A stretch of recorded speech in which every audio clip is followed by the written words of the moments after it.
Now that's a parking spot. Introducing the I may have underestimated the size of my car policy with accident forgiveness from American Family Insurance. Insure carefully. Dream fearlessly. Get a quote. Find an agent. Visit amfam.com.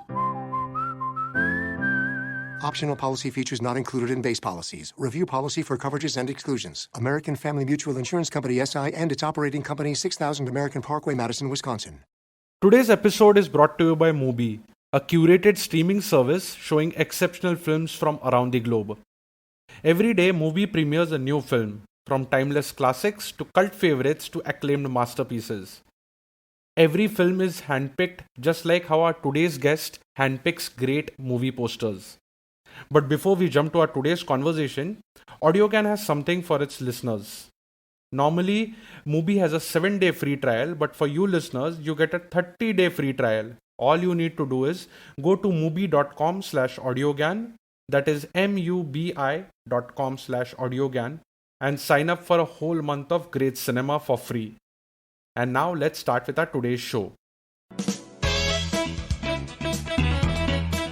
Welcome to Audiogyan with Kedar Nimkar, a podcast that documents insightful conversations with Indian designers, artists, musicians, writers, thinkers, and creatives of all types. Catch us on iTunes or visit audiogyan.com for more Gyan sessions. Here's your host, Kedar Nimkar. Today I have Jahan Singh Bakshi with us on Audiogyan. Jahan has worked on digital and creative marketing strategy for films including Masaan, Lipstick Under My Burkha, Newton, and more.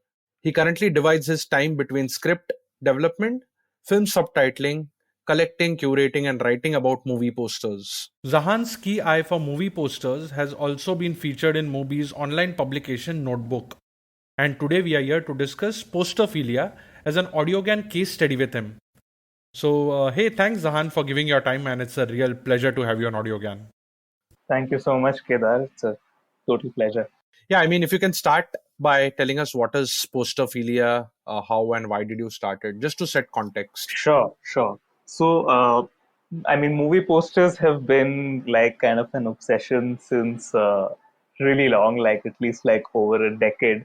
I think it kind of was a combination of course, my love for movies, which I've been a movie buff since. I think distinctly I can remember when Lagan released in 2001 is when I kind of realized that I was really like passionate about films. And also I still remember that vividly because it was a very watershed year, I feel, for Hindi cinema. Like Lagan and Dil Chahta Hai pretty much changed the way Hindi films looked and felt, So and of course I was always very interested in fonts and visual design, even though I've never formally studied design. So I think movie posters became like an amalgamation of those two things. Also, of course, I have a great love of like packaging and branding things. I think it's fun to make things sometimes look better than they are, and that's what movie posters often do, right? Like they make movies look better than they actually might be.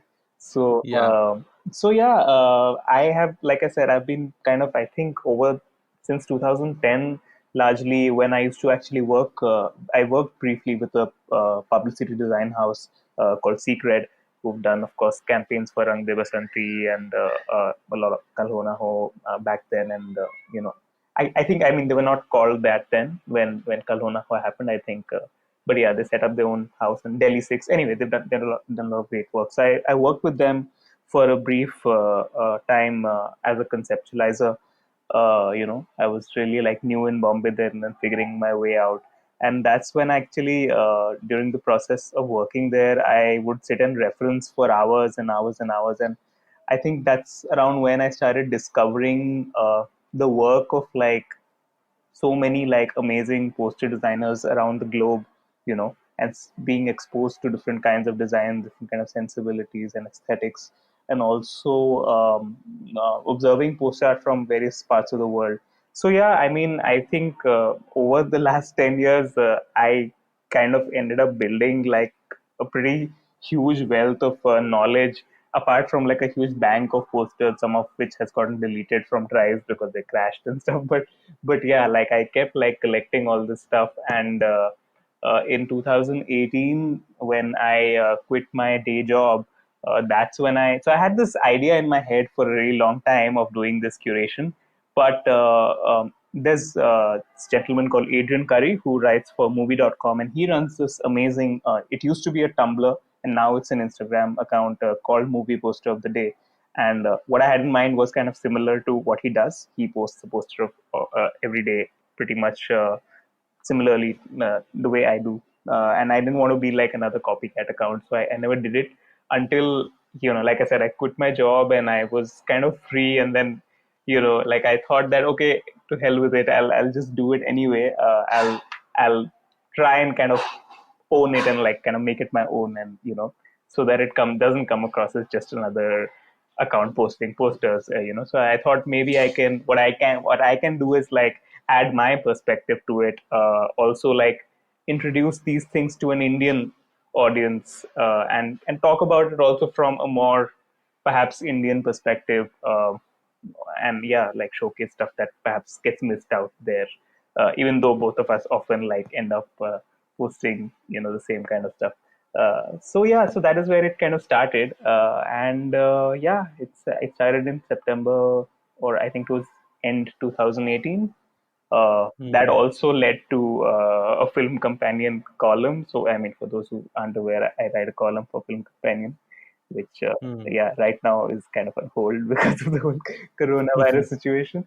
But yeah, like I've been writing for them for a while, off and on, and yeah, so they reached out very kindly and said that like, hey, nobody writes about movie posters in India, like anywhere, so why don't you do that? So that was exciting.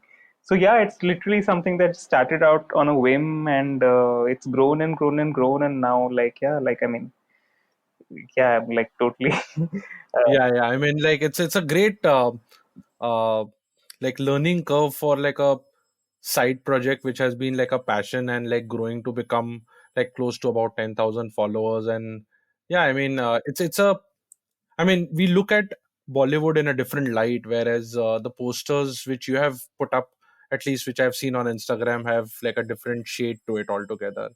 right. So yeah, I mean, so if you can share like what is the process of curation? I mean, uh, I've seen like few of the articles on Film Companion talking about, say, like posters with Kishore Kumar in it, or say raining posters. Right. So what is the thought behind it? Like if you can just briefly tell about that. See, on Posterphilia, I mean, there's no set process, to be honest. It's literally like I just keep like looking for stuff. Of late, it's been like I've been, but we'll get to that later, I guess. My obsession Hmm. has been looking for foreign posters for Indian films, and generally, I love, apart from Indian films, I just love exploring new poster cultures. Like from around the world. So I keep like discovering new stuff and learning.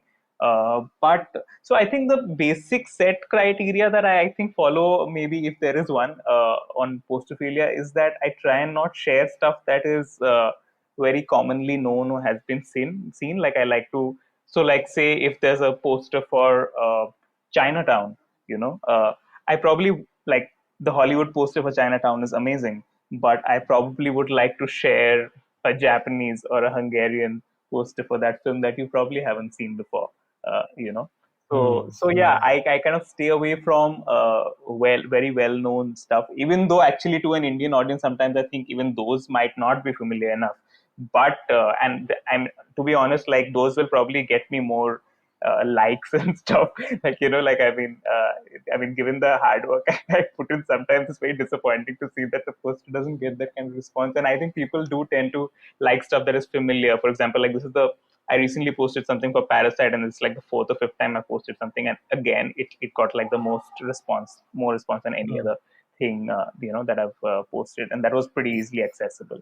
But anyway, having Hmm. said that, so yeah, I try and like, even though it might not be super popular always, but I try and I think the people who really appreciate it will appreciate it. So I try to bring that slightly unconventional thing, something that personally also would feel like a revelation to me, that, oh, like there's this Czechoslovakian poster for this Hollywood film that or Bollywood film that I kind of knew of. So it just gives you this totally different kind of angle to it. So that I think is one basic thing I follow. I try and not post stuff that is like pretty much out there, well known, So I mean that doesn't need Hmm. more highlighting. So yeah, Correct. that But like, do you think, as in, like, how do you identify that this has been like really published by like the production house or the director or someone from the film itself, and not really an artist's right. I mean, depiction? I'll tell you you mean why, like an because alternate poster versus an official poster, yeah, right? yeah, I'll tell you why, because I was just I stumbled upon one project called, I think, the Polish Poster Project or something. Correct. And it has like really beautiful Kill Bill ka posters and matlab, like really beautiful posters, but they are renditions by some artist and not really from the production house. Correct. Correct. So how do you differentiate those? I mean, this again, like no set way. But yeah, I do take great pains to because what a lot of people don't realize is that yeah, I mean, everything I post on my feed, largely, I think maybe I've made an exception once, or something. But yeah, like or maybe not even that. But yeah, I always make it a point to post official release posters.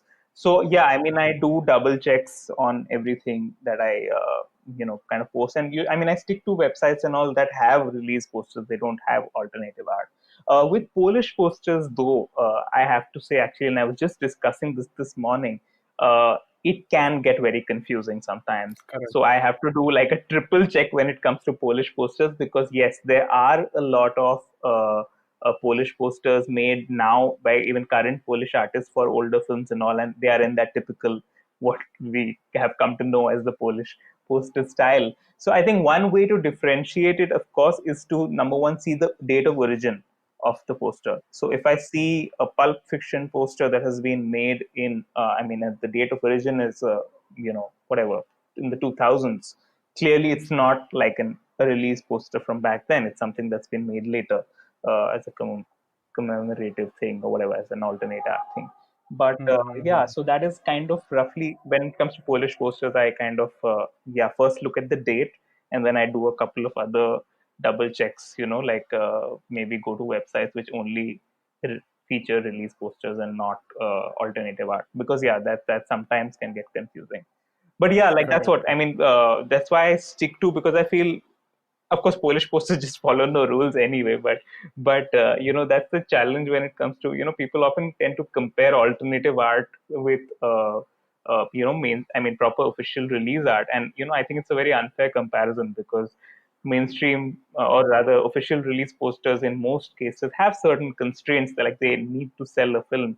uh, like I said, not necessarily applicable to esoteric countries like Poland and stuff. But yeah, generally, like, they need to kind of. And when it comes to alternative posters, you can do pretty much anything, and this is why you just see so much variety, and often they play on the existing popularity of a film. So when you have an official release poster, you are actually introducing a film to an audience. When you have an alternative poster, it's often for a film that already exists and like is popular and people know about it, and you're kind of playing on that. So you don't have that Mm-hmm. responsibility of introducing the film to the audience, which is such a big thing, right? Which is just why, like, Correct. which is Correct. pretty much what posters are meant for. It's like the primary image that is put out to kind of, yeah, like, make you relate to the film. So yeah. Correct, correct. Yeah, interesting. Yeah. Like, have you identified any pattern or any trend that they say, is there anything in the poster world in India or outside India, whatever is as per Definitely. your No, research? Yeah. I mean, I'll talk about India only right now, because I think Hmm. that's what I hesitate to really like put out this thing, because it's not something I've really, really studied, like, in terms of proper research, like everything I see is online, and, and I'd like to do that someday. But there are people better qualified than me to speak on the subject. Having said that, broadly, I'd say, uh, like, of course, there were from the early, like, 40s 50s era, and then like to the 60s and 70s, there's an evolution of like style, and of also depending on who the artists were, prominent at the time. Like earlier there were people like Didi Neroy and Kala Studio, and those artists. So those had a very distinct. So if you actually notice, there were the films from like the era of Fearless Nadia and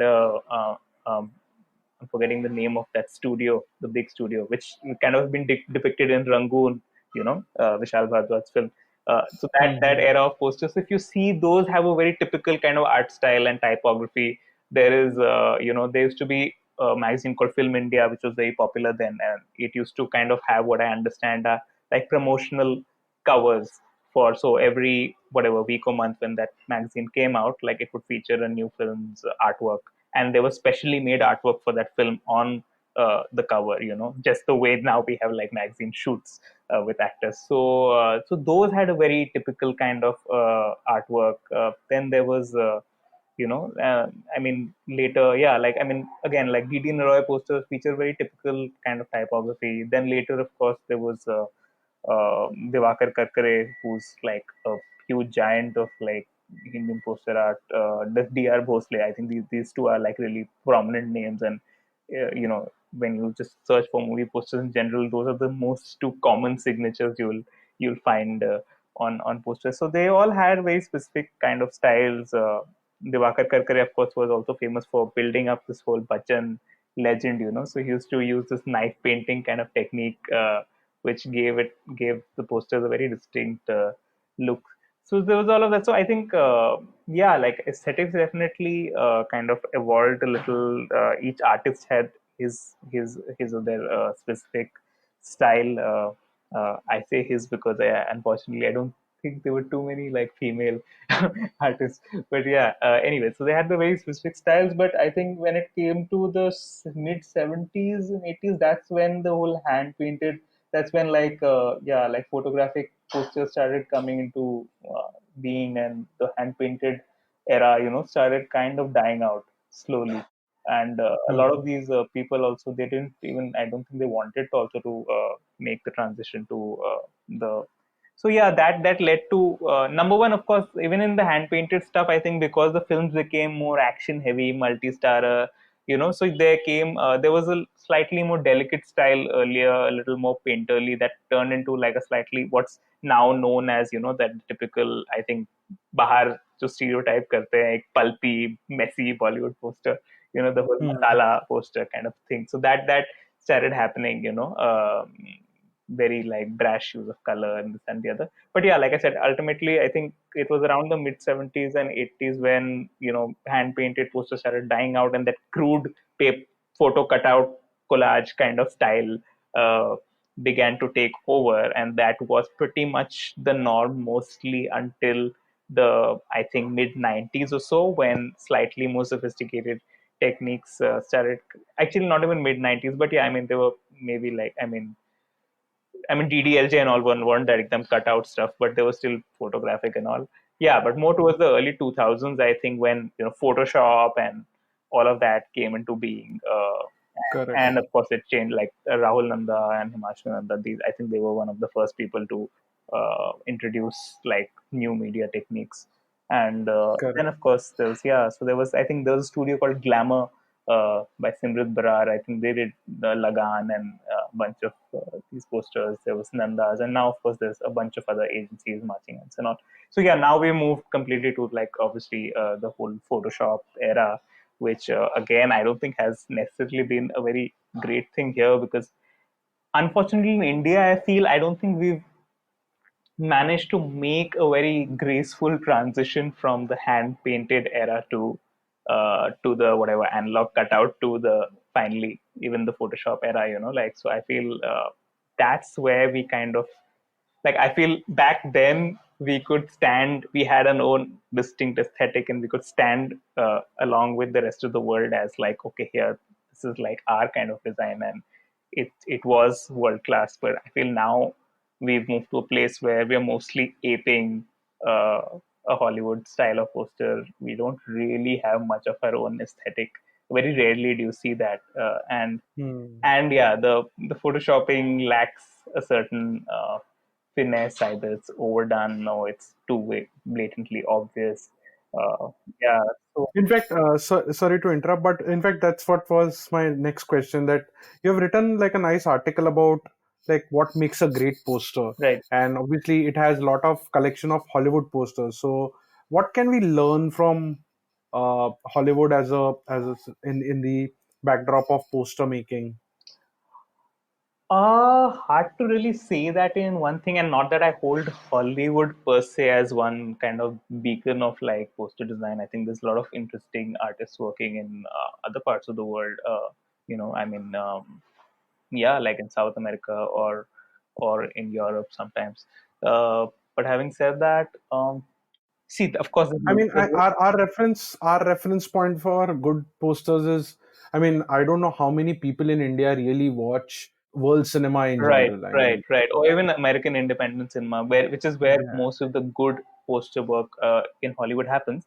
But having said Hmm. that, yeah, there is of course number one. I think there's just like a bare, honestly, I'm not a technical like person, so I don't know what they do, but like, I mean, I just noticed like definitely there's a difference in the sheer like finish like of the airbrushing of the Photoshop of like Hollywood posters. Like of late now, like a lot of Indian series, for example, Sacred Games or a Patal Lok, or because they're being made by Netflix and Amazon, the key art is often being done in America, and if you notice them, you'll see a distinct difference in tone. So there's I think a certain mastery of tone that they have, that we don't really, we're a bit like inconsistent on. We don't have as strong a hold on tone, and that is so Hmm. hard to like actually explain, like tonality. Correct, It's something you just correct. either get or don't, you just see it. So there's that, there's yeah, like, I mean, and generally I feel there's still, I mean, of course, like I said, there's enough like trashy or very conventional posters coming out of Hollywood also, but there's still, I think, a semblance of they still seem to care about it as an art. So I mean, even for, I mean, there's enough, like I said, trashy posters out of Hollywood, but then even for a tentpole film, you'll see some really great and sometimes groundbreaking design. I mean, you see the new Harley Quinn film. Uh, that's a pretty mainstream film, and the poster designs for the film are wild. I mean, of course, the film is also kind of wild, but so it kind of fits. But then, yeah, like they've really pushed the envelope in terms of just how they look, and yeah, so that's one thing. The like finesse is one thing, but also I think there's the again the entire want of like pushing the envelope in terms of aesthetic, which and I don't blame the design agencies necessarily here. I think it's a bit of both. I think it's the design agencies also who sometimes come up with very rote and unoriginal and like copied stuff, and there's of course the studios who, in every design agency's uh, dustbin of like unused designs, you'll find like probably the best stuff they've done, which just never Hmm. gets passed. But then I guess that's like a worldwide thing also. Like I am sure that, sure, yeah, like I'm positive that that happens in Hollywood or any other place. Like, every agency will have that story that our best designs go to the waste bin. Uh, you know, Hmm. yeah, unfortunately, Yeah, when you said like you're not like a really in-depth research kind of a background in poster making, but it would be really interesting to understand and get someone to understand, like explain, because when I see like Satyajit Ray's poster mm, and the type of graphical work he and few of the contemporaries at that time have done, mm, they have sort of a finish what you're talking about. But right. I don't know where and how did it digressed or how did it get diluted. But See, it's it's actually, it's it would be unfair to actually compare that with this, because that's a completely different time, and you have Ray, who's like the singular. I mean, Ray's like stands out from the rest of Indian movie posters in general. He's like a genre correct. in himself. He's like one Yeah. of, and of course, what a lot of people know is that Ray was a graphic designer before he was a filmmaker. So he literally had that background. He was a proper like graphic designer, type designer. He created typefaces. So I mean, Ray is just like a different category, is one of a kind. Like I was recently doing like a list for movie.com of my favorite Indian posters, and I decided to just stick to Hindi posters because number one, I didn't know enough for about like say South posters, and like, I mean, the history of them. But apart from that, I mean, yeah, like the only other main person I could think of whose posters, and all the posters are amazing, is Ray. And I was like, it would feel weird to just put one Ray poster there because they're Hmm. just all so amazing. Like his work is seminal. So, Yeah. and like Ray, like I said, is not just a rarity in India; he's like a rarity in the world internationally. I mean, how many filmmakers do we know who are also designers and such amazing designers at that? Correct. So that's, I think, a completely different thing. Also, again, like worldwide, there was more art per se in poster design earlier than it is now. Hmm. So yeah, that's kind of an unfair comparison, but Yeah. yeah, And can you give any names of like really great poster designers across the globe, like which we were right talking now, about more recently? Yeah, I mean, you were talking about this in before the call started, right? right, What can we like? We can have some sort of names right, who right. have like really done So, great poster design. so you know, I'll first, like, of course, just talk mainly about like designers working in America. The first name, of course, and I've been kind of like literally fanboying over her work for the last decade, is Akiko Sternberger. Her handle on Instagram is Doyrivative, Doyrivative. Akiko has quietly been, she's been very low profile, like in terms of like interviews and all. It's only recently that she started doing press interviews. She's come on social media and actually started talking more about her work. She also published a book which I bought. uh, but Akiko's been doing some of the most stunning work, in poster design over the last decade. I think, I don't know how old she is, but she's not very old, but she's already kind of like a legend in my eyes. She's done some amazing work. There's Haneke's Funny Games poster, the American one, with Naomi Watts, the close up of her face with the tear trickling down. These are like iconic designs.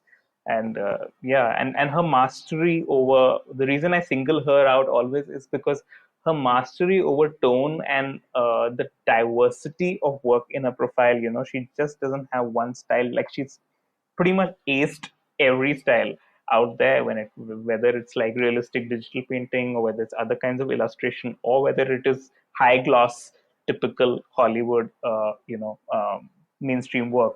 She's done it all, and she's aced all of it. So she's just flat out amazing. But apart from her, there's a lot of people. There's Brandon Schaefer, who does amazing work. There's someone called Sam Smith.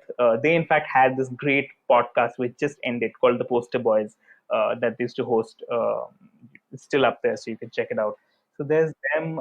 There is so many people. Yeah, actually, I mean, if I just go through my Posterphilia follow list right now, yeah, because I actually often I follow so many people now that I kind of offhand lose track of Lost names, track of it. Yeah. names sometimes. Yeah. There's this wonderful, I must say, young Polish artist called Alexander Woliszewski. I don't know how to pronounce his surname, but he's really young. He's like literally just out of college, and he's doing some like god level amazing work.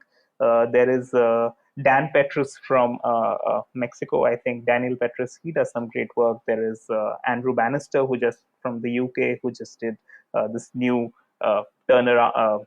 360-degree view of the Parasite poster, the black and white edition that I just posted. There is the Boland Design Company. A lot of people.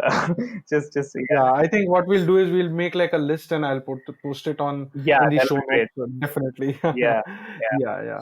So just changing our tracks a bit, and I would like to also ask you about your like most like recent exploration of Bollywood posters, especially in Japan and other parts of the world. So can you share about that? I mean, sure. any insights there? And I'm particularly curious to know that at least what I saw for like Rajnikant's robot poster or Right. some of the other things, they are not just uh, transliterating it or just like changing Adapting the it, the yeah. Like, title, it's not adapting it, demand. but they're completely redoing the artwork. Right. Like in case of like the flowers, they are like anime style or Yeah, Japanese style, whatever, like yeah. different style of artwork altogether. So any insights there and a Right. bit about these type of posters, Sure. what you have found out? So, I mean, when it comes to Rajnikant, of course, there's like Japan. Obviously, there's these Japanese posters, and Japan is like a country with a completely crazy poster aesthetic. I think there are fans like me worldwide of what Japan does with its posters, and it's so crazy because their design is like chaotic, basically. But there's a weird method to the madness where it, so there is some kind of pattern there which is really hard to put a finger to, but it doesn't follow any typical design rules, Japanese design. And yeah, it is one of the few countries which till date have retained that madness and like that individuality in their design. Because now, of course, now if you see foreign posters for a film like say an Indian film or a Hollywood film, now it's become very globalized. So mostly you will see the same artwork adapted, to different countries. The title will change X, Y, Z, but the key art, what is called, will relatively remain the same. Japan is one of the few countries where, yeah, like I think it comes from, not that I've ever been to Japan, but the fact that they're a very high context culture, and there's a great specificity to their culture and their aesthetics. So yeah, I think that is probably where it comes from. But yeah, it's very fascinating to see how Japan always interprets its posters till date. Because like I said, other countries have often like lost that thing or about it. But like Thailand, for example, used to have amazing vintage art, very reminiscent of Bollywood, actually, very colorful. And but that's kind of died out again, the way it's died out in India. Hand painted posters have died out and they're looked at as dated now, so it's not happening anymore. But yeah, Japan, since yeah, the style wasn't even strictly necessarily hand painted. It was like a mix of like sometimes hand painted and sometimes like crazy kinds of collage and very playful use of type and stuff like that. So that has stayed on till now, and it's very fascinating to see that. But how did you found these? Because Rajnikant, obviously, I mean, it's a very Hmm. Cliché question कि रजनीकांत कैसे पहुंच गया उधर, but Rajinikanth सब जगह है. Right. तो but No, they have Sridevi posters, and right. like how did you Like found I said, them? I mean, I've been following Japanese posters for a while. I think I can't remember where I first saw them. Perhaps like I might have to like my credit might go to Adrian Curry, who I mentioned before, because he also posts a lot of like Japanese poster art for Hollywood films. So I've always been following Japanese posters. I don't know where along the way I kind of ended up finding stuff for Indian films, maybe on some website or something like that. But yeah, and then last year I pitched an article to Film Companion, of course, about and then that's when I really started digging for Indian movie posters in Japan. So I found a lot more stuff than I'd found before. But when it comes to Rajnikant, a little bit of like history there. So I mean, basically, I'm forgetting who got it there and stuff, but how Indian films kind of landed up in Japan is, I think, in around 95 or sometime in the mid 90s. The first mainstream film that had kind of released there was Raju Banya Gentleman, and that became like a huge hit. And then sometime later, this film of Rajnikant called Muthu, it released there, and it was like a gigantic smash hit, and that's what kind of made Rajnikant kind of this cult figure in Japan, who has a huge fan following. So after Muthu, there were a lot of other films that they kind of, obviously, distributors try to cash in on it, and actually, frankly, a lot of them didn't meet with the same success. One of them, I think, was a pretty like big disappointment commercially. But having said that, the Rajnikant aura has kind of endured still in Japan, and his films have consistently released there. And of course, now, like we've made kind of inroads into China, the country we are not supposed to name right now. Japanese, I mean, a lot of Bollywood films have also started releasing in Japan. So I've increasingly I've been seeing posters for Andhadhun and Gully Boy and a lot of Indian films over there as well. So yeah, I mean, that is pretty. There's also a pattern of we having like a good presence in Russia as well, right? Yes. I mean, Raj Kapoor films were like very famous in Japan. So have you found any Russia, any I mean. posters there? Yeah, so I mean, so yeah, like you were saying, like there's been this whole obsession. I think my pet obsession, Posterphilia, has been finding foreign language posters for Indian films, foreign origin posters. And sometime last year is when I think, again, I don't know where it started, but I found a couple of Russian posters or foreign posters for Raj Kapoor films. Raj Kapoor, of course, was like, I think, I think the whole socialist values in his film and all of that really appealed over there. So he became really big in Russia. There are crazy stories about how he once landed in Russia and like his entire the taxi he was in or the car he was in was like lifted up by people and like carried on the road. So like there was like some kind of crazy craze about Raj Kapoor in the whole Soviet region in Turkey, where there's even like a remake of Avara, and so Raj Kapoor films really traveled, especially in that part of Europe, and hence there were like a lot of like unique art from different countries for his films. So as I kept digging into it, like I said again, I discovered posters from Russia. I discovered posters from Yugoslavia, which doesn't exist anymore, from the Czech Republic, from Poland, from East Germany, from all kinds of Bulgaria, all kinds of countries for his films. And that's when, this whole deep dive into foreign posters started. I also acquired, by the way, this, which is one of my most prized possessions. I acquired this East German poster for Avara, which you can see on my feed. I just saw it and it was just love at first sight. So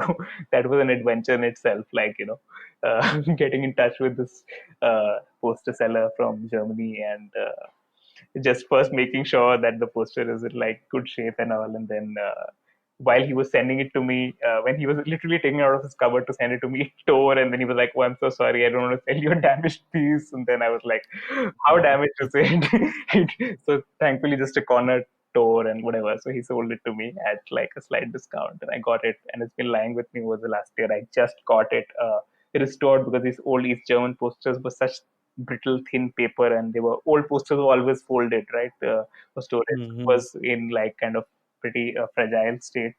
So yeah, I found out somebody here who does what is called linen backing.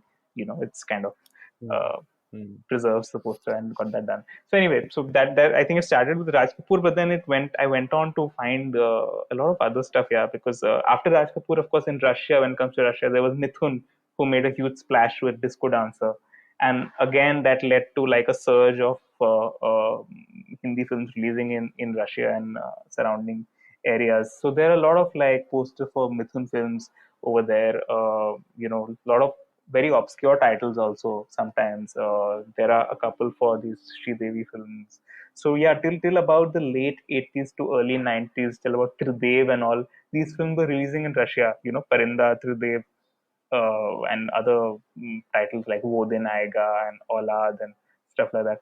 So and there's some crazy, really nutty art and beautiful art for them. Like sometimes you look at the art and you're like, what? Like this amazing, very avant-garde looking art for this film. so so yeah, Hmm. you know, Hmm. so yeah, I've been finding a lot of those, and yeah, like some of them have just been sold randomly at auctions. I don't know where they went. Some of them are still available, and I'm trying to find a way to actually acquire those and kind of place them in an archive or something, because I feel, the reason I've been so fascinated with these foreign posters is that no one, I mean, almost no one knows about them. People don't know this shit existed. I've spoken to filmmakers and studios and shown them these posters of theirs, like from foreign countries, and they had no clue this stuff existed. So Wow. yeah, it's not even like they'll be lost from public memory. First, like that will be brought into public memory to begin with. You know, so that's what, like, I mean, we do a terrible job of like archiving and preservation in this country, but still, at least like all our main Hindi mainstream posters, they, you people have seen them. They're somewhat in like in public memory. This stuff is like unheard of, and it's such a revelation, like you said. Like it's so fascinating always to see your own films depicted in this wildly different way, the way you won't even have imagined by some artist in some other country or some designers in some other part of the world. So yeah. Correct, correct. In fact, I did one interview with Anupama Hoskare, Mhm. and she's a puppeteer. Right. And she said, like, if you go to Bulgaria and other parts of Europe, you will find like a lot of museums which have kept these cool-looking puppets, Mhm. especially in Germany. Now, she asked that where did you get these from, and they said like just 400 years ago from your country. And she was like, "Arey, yaar, why are we not musifying?" Like, and then I went on to ask her that is museumification like an Indian thing, and she said, like perhaps not, because we are constantly living museums, so we just keep creating, and then the rest of the world is consuming Right. or making it better or stuff like that. So it was an interesting conversation. So that's why, like, I remembered that because you when you said that our producers, directors may not be aware of something which is being done in the other part of the world with their artwork, is because we are simply busy making stuff here and like not really bothered about Yeah, what's happening out there. Yeah. true. Though, yeah, I mean, we don't do a great job of preserving our own stuff. Yeah, I mean, Satyajit Ray's films are being restored by Martin Scorsese and Criterion and the Academy.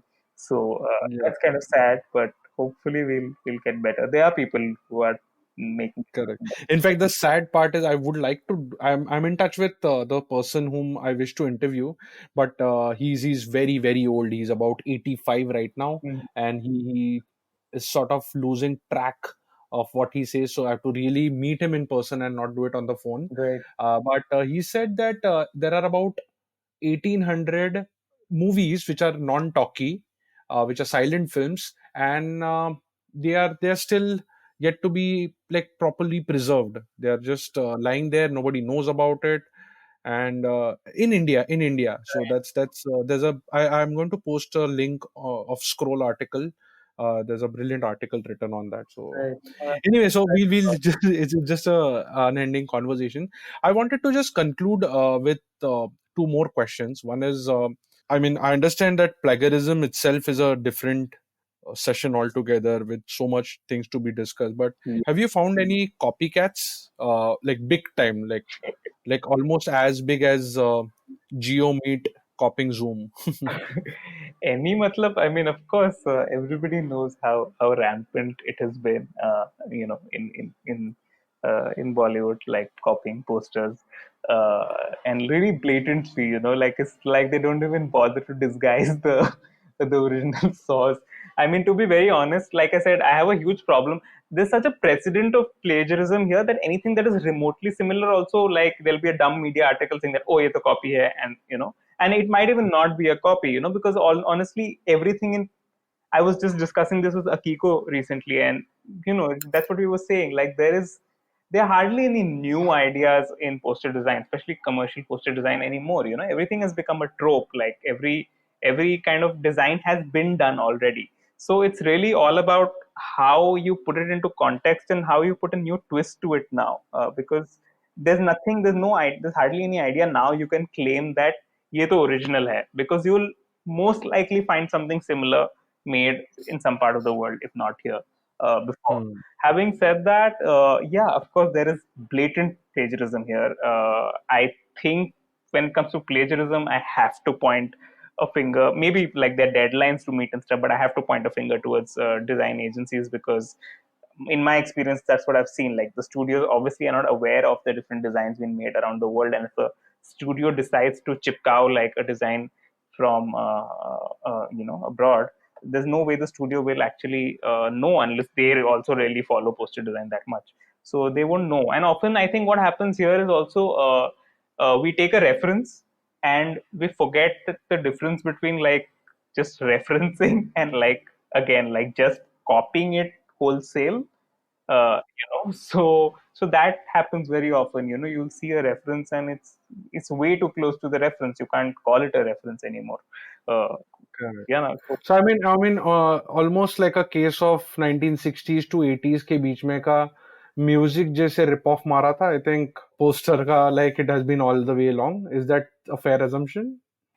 I mean, old time, I think, I mean, of course, we've always, I think, in some ways, our name or like Bollywood has tried to, in some ways, ape Hollywood. And I think our poster aesthetic is also. But yeah, I mean, the case of blatant plagiarism, of course, is now like, where people, I don't know how they feel bold enough to just be that direct. I mean, there was a poster for like this series called Bhram, series original film called Bhram recently again, and they clearly ripped off the poster for the Jennifer Kent film The Nightingale, and I'm like dude, like at least just like maybe change the background color, you know, like, everything is the same. You're not even attempting to disguise it. But having said that, which is why I wrote this article on Film Companion, like I said, there's sometimes I feel oversimplification of this whole thing. My own poster was once like kind of called out for supposed plagiarism. The poster for Newton that we did, which had these fingers pointing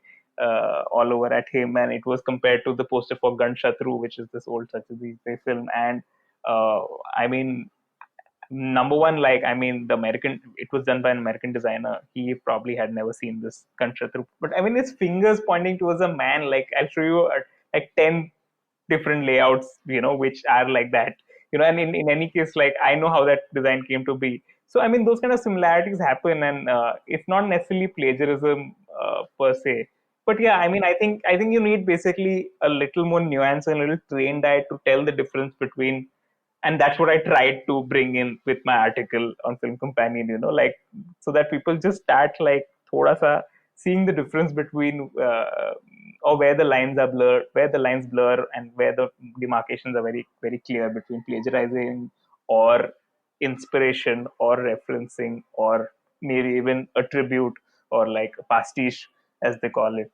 Uh, Correct, so, correct. so yeah, these are Yeah, in fact, for those who are copying and those design studios, design agencies out there, I think I can proudly say that you can just follow one line which Godada had said, right. is that it's not important where you take things from, it's where you Take take them, them to. absolutely. And I've actually quoted Yeah, that line in my article. So yeah, yeah, exactly. That's yeah, exactly it. Yeah, like everything already exists. Sometimes, correct. unfortunately, it happens that like the ideas are so similar that you have to. I've had to scratch out designs that I've thought of, and I've like it was like literally surreal once. There was a film called Ribbon. I thought of this design, and it was literally like came organically because there was a still existing still. We couldn't do a photo shoot. There was an existing still of the lead couple under this umbrella, and I thought of this design where there's graffiti drawn on top of the umbrella, and there's all these things raining on them, so as to speak.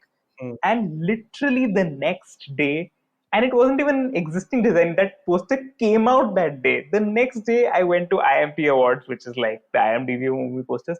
The next day I saw a brand new poster with the exact same layout. Like it was literally the same thing. There was no difference between what I had thought of and that, and I was just stunned, and I had to then like just cancel out that idea because I was, there's no way we can make it different from this. It's Correct. exactly the same.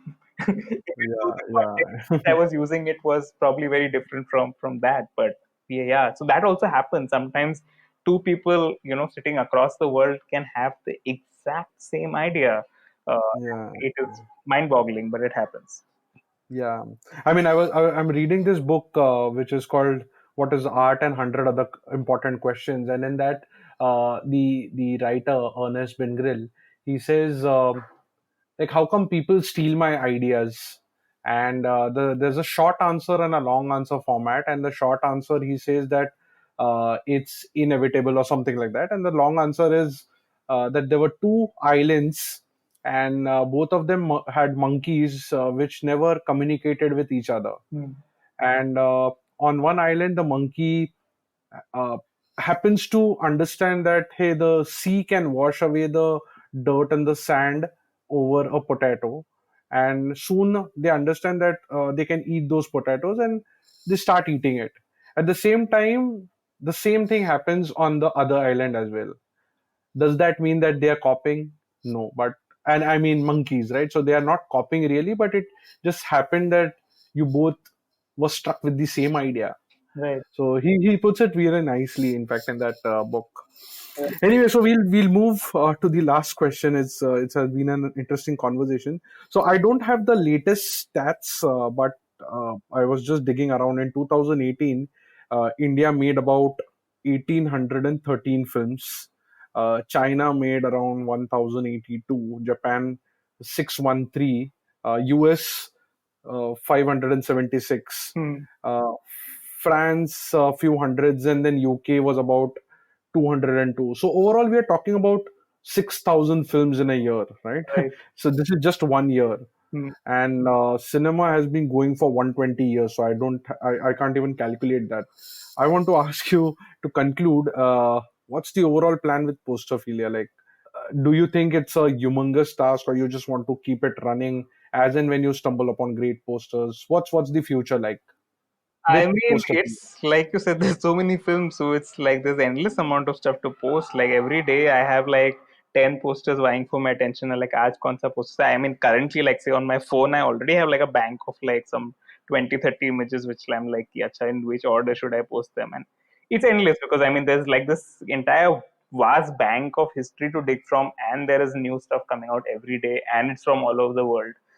Like I said, though yeah, I have tried to focus a little more on Indian cinema of late, and if not Indian, like I want to focus a little more because like I said, there's Adrian's blog and he does such an amazing job of it. So I'm trying to find gaps in that, which maybe so of late, like I said, I discovered posters from Thailand, and I've been completely fascinated by it. I also have like bought one which I'm very superstitious about. I'm not posting that image until it comes into my hands. And yeah, it's Mm-hmm. gone to the UK right now because of the situation here. But so yeah, there's that, and yeah, every second day I start discovering this like crazy. I recently got in touch with this guy from Thailand who's also like a huge poster buff on Posterphilia. He sells posters as well. So I started talking to him, and I had all these questions about Thai posters from him, and then he suddenly asked me that, hey, like I'm very interested in Iranian posters. Do you know where I can buy those? And I have no clue. I still don't know where you can buy them. But I started digging into Iranian film posters, and again, there was so much that I hadn't seen before. And we usually know the few filmmakers, the Makmal Buff, Farhadi, and these are the names we are usually familiar with. But there's a lot of other Iranian filmmakers, a lot of more mainstream films, and they had some very interesting poster designs. So yeah, it's actually a little maddening. It's endless. But what the future in terms of future plans, one thing I really am trying to put together is, like I said, these foreign posters for Indian films. I'm trying to find a way to kind of put them together. Yeah, like I mean, make a actual. I know, like we said, we're so terrible at archiving, but trying to find a way, because I see a lot of them which have already sold at online auctions, and I don't know if those can be retraced or recovered. I mean, God knows who's bought them and in what condition they are where. But there is stuff that I have tracked down from random sellers online that is still available to buy, and I'm sure they are like they're liable to tear the way the Avara poster I bought did. So I am trying to find a way to uh, get like some kind of funding or get someone who actually has the resources to also preserve them. So maybe just like I don't know, acquire these posters in huge quantities from all over the world, whatever is available. Just get them here, do a grand ghar wapasi of foreign Indian posters, and yeah, hopefully, kind of just restore them and archive them, and most importantly, digitize them. Oh my God, I cannot emphasize this enough. I feel it's so important to digitize stuff. I think Posterphilia itself is like my DIY at home attempt to archive and digitize stuff. Sometimes I take very bad pictures actually, and I Photoshop them. And with my terrible Photoshopping, I wish I had better skills, but I somehow managed to do I zoom into the pixels, I remove marks and realign them and stuff. So yeah, I mean, but it's so important to digitize stuff. Yeah, like there's an Art Satya poster, for example, the Indian poster for Art Satya. It's a beautiful poster, one of the most gorgeous Indian posters I've ever seen, and I Yeah. included it in my movie list. And there was no proper scan of this poster available online. If you just Google it, you'll find parts of it. You'll find the audio jacket, but you'll not find the proper whole one sheet poster like a full image. Now it's Mm. there because I have put it, but that was an adventure, like literally, like because I saw an image of this poster on the journalist Jahan Singh's blog. He Mm. has an actual big copy of this poster that was gifted to him by Manjula Padmanabhan, who's the artist. She's his friend. So she gave him a signed copy, which he's framed. And he had posted a picture of it on his blog. And I was like, wow, this is so gorgeous. And when I was doing this list, I knew I had to include that Art Satya poster in that list. So I hounded poor Jay, and like I was like, please, please, please, can you just take a photograph of this poster somehow? I'll clean it up on Photoshop. I'll do something, just get me Mm. something. So and before that, of course, I got in touch with Manjula Padmanabhan through him. I asked her if she has a soft copy scan. She didn't. She's also in the US at the time. So she said her physical copy is also in India. So there was no way. I tried getting in touch with Mr. Nehlani, but again, he was somewhere out of reach, so I couldn't get in touch. So anyways, it was untraceable. So I got Jay to take a picture on his mobile phone of the poster from an angle. Of course, it had reflections and all because it was framed, but we got it. I took help from some friends. I straightened it, realigned it, cleaned out the reflection, recolored it, and kind of just passed it through Manjula to make sure it kind of looks like the original. And then that's what you now like see in that article. So yeah, like I mean, I feel physical copies will ultimately die out. They're already dying out. They will die out. They're not going to be. They'll either die out. They'll keep remain in some museum or some this thing. And I'd like to quote what actually Ranjini Majumdar, who's a professor with JNU, I think, and she's done some amazing research and study on posters. And what she said in an article, it stuck with me. It's something that I've thought always. Posters are such a public art form. They were meant for the people. And I find it so incredibly frustrating when these posters either just die out or worse still are there, but they're just trapped in museums or galleries or in private collections and nobody gets to see them. What's the point, right? And you will sit on this thing for a lifetime. Eventually it'll die out, or even if it doesn't, it'll just lie there and nobody will see it. So can we please like start digitizing this stuff and put them publicly somewhere where they can at least be seen and appreciated without terrible watermarks, preferably. Of course, there's a huge problem in India where people back images. It's literally happened to a fan poster I made. I made a fan poster for Mahanagar some years back, and somebody just whacked it, and it's been selling. Like I've seen it in people's homes, and they bought it. So people do that. They rip like high-res images that tell every artist to never put high-res images or big images of the artwork online because it will be misused by someone or the other. But yeah, at least like I mean, if in a decent viewable size, if these posters can be made available in some form on a website or in a book for people to see, and there's some public record of it, that would be great. And I think that's something we need a lot of work done in. And yeah, absolutely. Cool. I think this is a good note to end this. I mean, we can just go on and on because it's so fascinating and so much to know, so much to document, so much to archive about absolutely Hollywood, Bollywood in general. I just started a new, I must mention this before I go, Instagram account also, by the way, called Title Recall. It's kind of an extension of Posterphilia. So one thing I noticed in a lot of old Indian posters, especially from the parallel cinema era, sometimes the posters weren't so great, but the title designs were just so distinctive and fascinating. And I thought this would be a great extension to Posterphilia, where I just document title logos and designs from Indian cinema, because that is also so unique to us, the way we... So that is a parallel project that I've just started. It's very exciting. Got like a great response. Also, I think of interest to people who are just typographers and into type, even if you're not a movie buff. Correct. So yeah, excited about that. Just seeing what I can do and where it goes. Yeah. Superb, man. All the best for that as well. Thank you. So I'll put those links in the show notes. Once again, thanks a lot, Jahan, for giving your time. It was really wonderful talking to you. Absolute pleasure, Kedar. Thank you so much. Thanks for listening till the end. I wanted to give a quick reminder to try Mubi, a curated streaming service to watch few of the best films across the globe. All you need to do is go to mubi.com/Audiogyan, that is mubi.com/Audiogyan, and sign up for a 30-day free trial to watch great cinema. Thank you. And that's it from today's Gyan session. Catch us on iTunes, Saavn, Stitcher, or any podcasting app you use. Do rate us on iTunes and follow us on Twitter, Facebook, and Instagram. Stay tuned for more Gyan on Audiogyan.com. Till then, bye.